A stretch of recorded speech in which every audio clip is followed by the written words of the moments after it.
Halo sipilian, kami sedang berada di Kelurahan Dondo, Kecamatan Ratolindo, salah satu wilayah yang memiliki aktivitas lalu lintas yang cukup tinggi yang berada di Kabupaten Tojo Una-Una.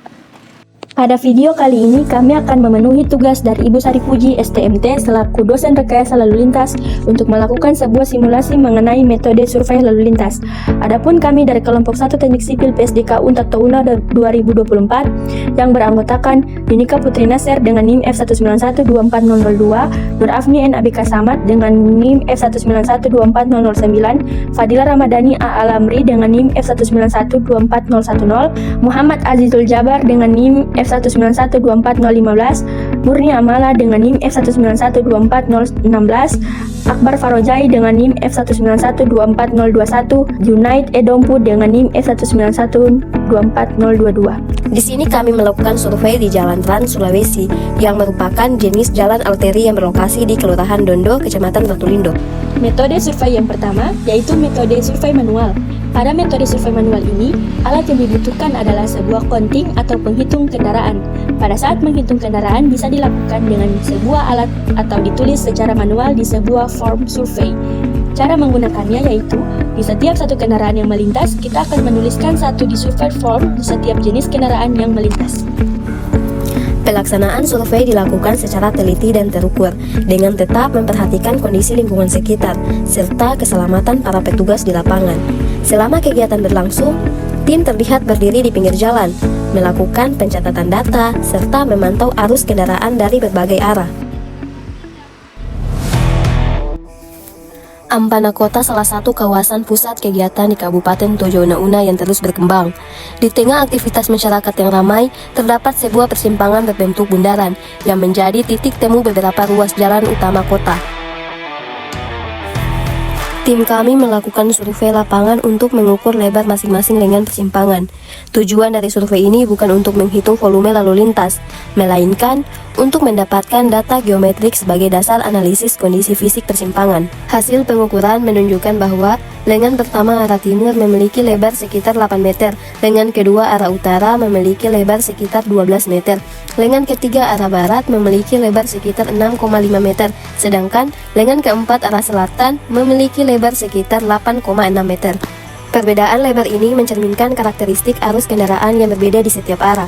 Dengan data ini, nantinya dapat dilakukan analisis lebih lanjut untuk menilai apakah ukuran lengan sudah sesuai dengan kebutuhan lalu lintas di kawasan tersebut.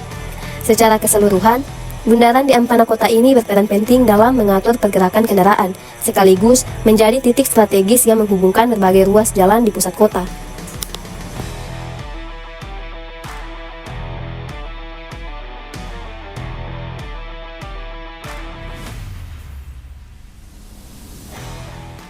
Assalamualaikum warahmatullahi wabarakatuh.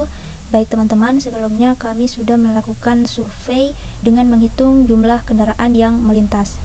Nah, berikut ini merupakan form survei lalu lintas yang kami gunakan untuk mengolah dan menampilkan hasil survei yang telah kami lakukan di Jalan Ahmad Yani, Kelurahan Dondo pada hari Jumat 24 Oktober 2025.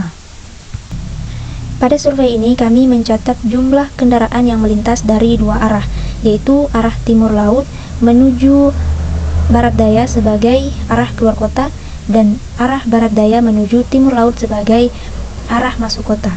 Untuk surveyor, tim kami ada 7 orang dan saat itu kondisi cuaca sedang mendung. Data kendaraan pada tabel ini sudah direkap berdasarkan jenis kendaraan dan waktu pengamatan setiap 15 menit mulai pukul 7 sampai pukul 10 pagi. Nah, hasil pencatatan ini kemudian dijumlahkan menjadi total kendaraan per jam untuk masing-masing arah pergerakan. Nah, perlu teman-teman ketahui juga, format tabel serta klasifikasi jenis kendaraan ini seperti sepeda motor, mobil penumpang, dan lain-lainnya ini disusun berdasarkan pedoman kapasitas jalan Indonesia atau PKJI tahun 2023.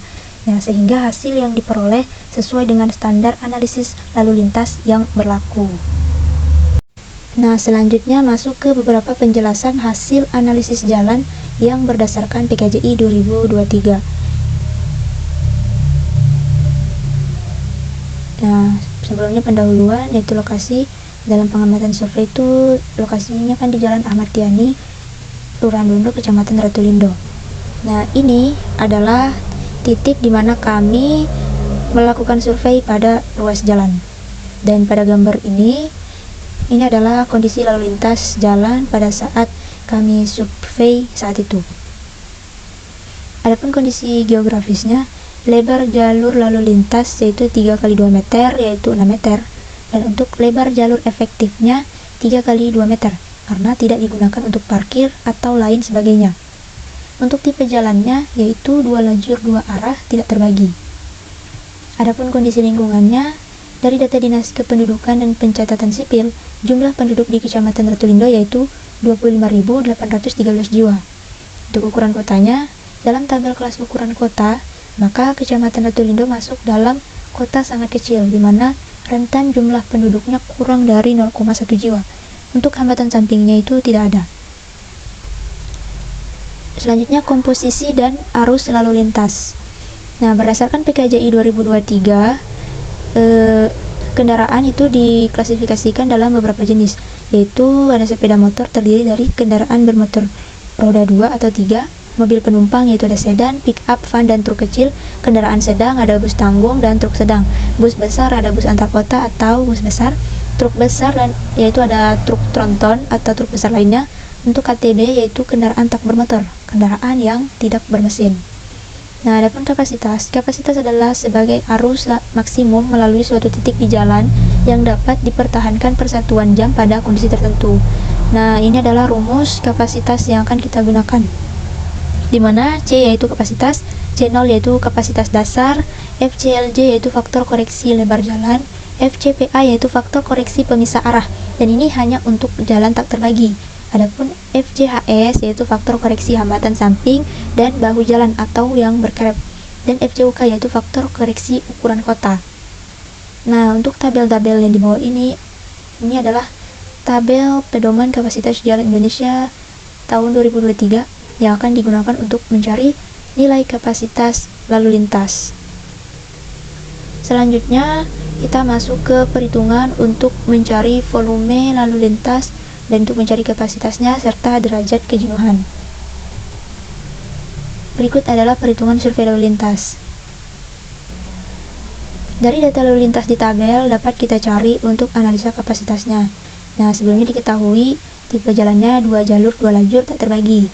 Nah, periode jam puncak pukul 7 sampai jam 8. Dari arah timur laut, volume kendaraan terbanyak yaitu 602. Dari barat daya, volume kendaraan terbanyak yaitu 625.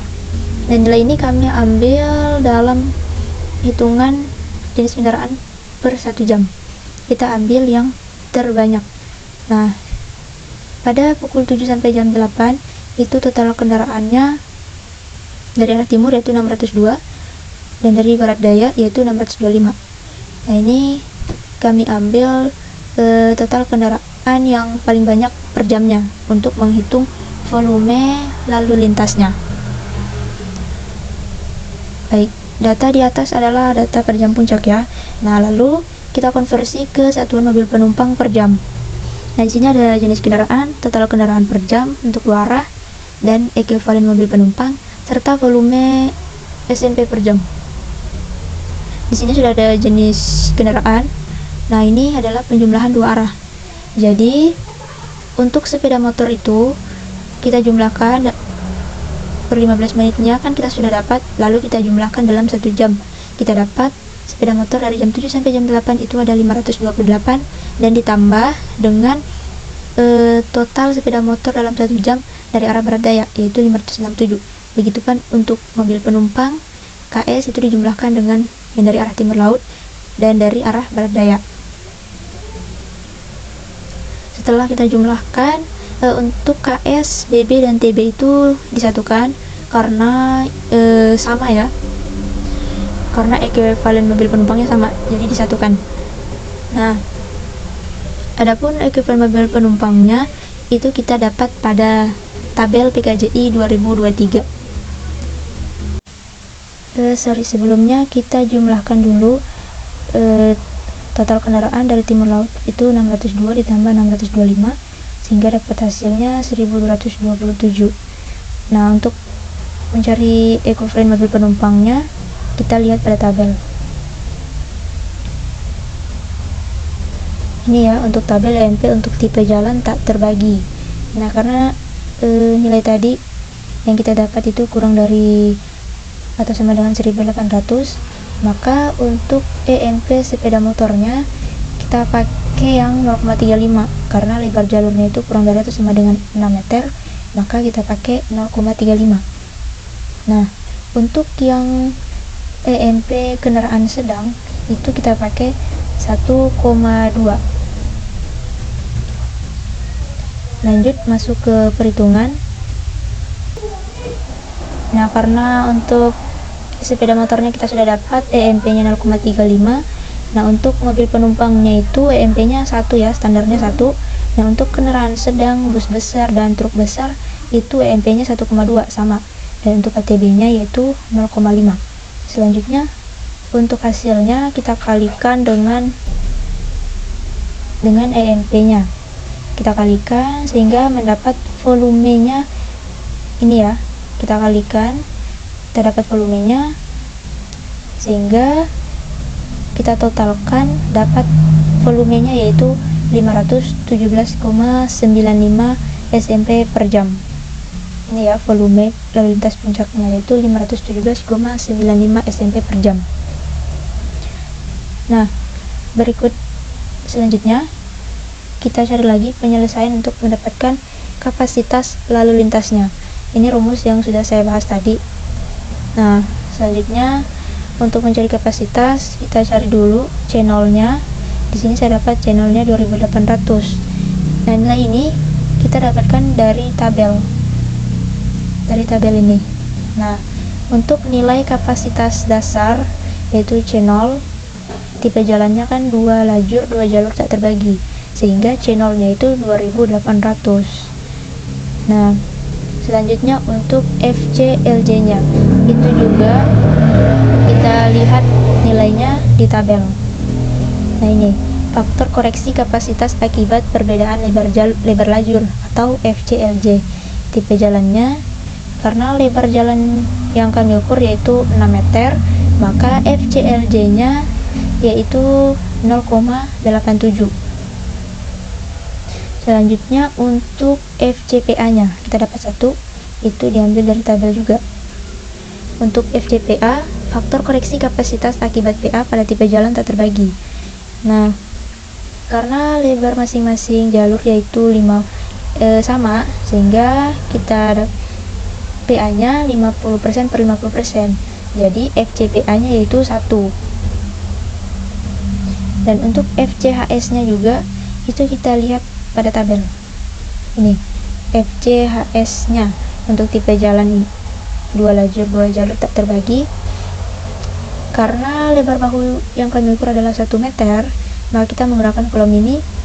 Dan untuk kelas hambatan samping tinggi, karena di sekitar jalan yang kami survei itu banyak aktivitas, ada toko-toko juga. Nah, jadi kami pakai yang 0,86. Kelas hambatan sampingnya tinggi dan lebar bahu jalannya itu 1 meter, maka kita pakai yang 0,86. Selanjutnya untuk FCUK, ini pada tabel 2.9, faktor koreksi kapasitas terhadap ukuran kota. Nah, seperti yang saya bilang tadi, ukuran kota untuk lokasi survei itu kurang dari 0,1 jiwa, maka kelas kota itu sangat kecil dan kategori kotanya itu kota kecil. Dan untuk faktor koreksi ukuran kota yaitu 0,86. Nah, setelah kami dapat hasilnya dari tabel, kita kalikan semua, maka kita dapat kapasitas lalu lintasnya itu 1801,67 SMP per jam. Selanjutnya, mencari derajat kejenuhan. Adapun rumusnya itu DJ sama dengan Q per C, di mana volume lalu lintas dibagi dengan kapasitas segmen jalan. Jadi ini ya, volume lalu lintas kita bagi dengan kapasitasnya, maka kita dapat hasilnya 0,29 SMP per jam. Dalam PKJI 2023, nilai yang kurang dari 0,30 itu termasuk ruas jalan berada pada tingkat pelayanan A, itu sangat baik, atau ruas arus bebas. Nah, jalan beroperasi pada kondisi optimal dengan kecepatan arus bebas, kepadatan rendah, dan kenyamanan pengguna tinggi. Nah, untuk rekomendasi ke depannya, tidak diperlukan peningkatan kapasitas fisik. Prioritas adalah pengendalian hambatan samping untuk mempertahankan tingkat pelayanan A.